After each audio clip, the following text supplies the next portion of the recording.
Good afternoon dear students. आज हम चांद से थोड़ी सी गप्पे कविता पढ़ेंगे। इसके कवि हैं शमशेर बहादुर सिंह।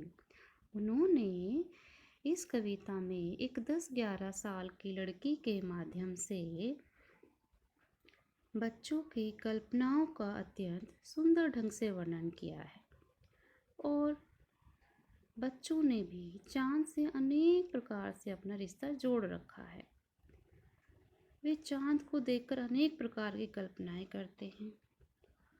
और हाँ, आपके मन में भी तो चांद को देखकर अनेक प्रकार के विचार उत्पन्न होते होंगे। आप भी तो उनको हर रोज देखते हो।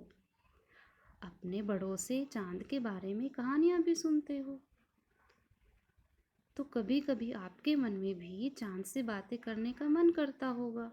कुछ बच्चे तो चांद पर जाने की जिद करते हैं या उन्हें पाने की जिद भी करते हैं। इस कविता में ये छोटी लड़की चांद से बातें करती है, उनसे गप्पे करती है। तो देखो, तो लड़की क्या कहती है, चांद से क्या गप्पे लगाती है। कहती है कि चांद, आप पूरे गोल हो, पर कभी कभी आप तिरछे भी नजर आते हो। आपने इस पूरे आकाश को अपने वस्त्र बना लिया है, अपनी पोशाक बना लिया है।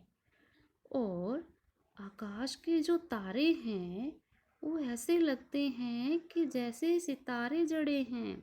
आपकी पोशाक में सितारे जड़े हुए हैं। बच्चों, आपके कपड़ों में भी, आपकी जो ड्रेसेस आप पहनते हो उनमें भी स्टोन्स, स्टार्स लगे होते हैं। तो इसी प्रकार से जो चांद है, उनके आसपास जो आसमान में सितारे दिखाई देते हैं, वो ऐसा लगता है कि जैसे उन्होंने अपनी पोशाक में तारे जड़ लिए हैं, सितारे जड़ लिए हैं।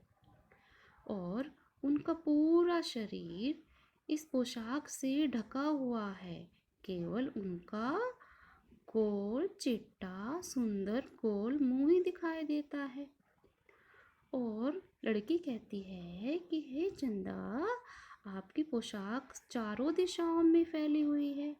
तो बच्चों, आपने भी हर रोज चांद को देखा है और जब रात होती है तो आप भी देखते हैं कि आकाश दूर दूर तक फैला हुआ है और चांद ने पूरे ही आकाश को अपनी पोशाक बना लिया है।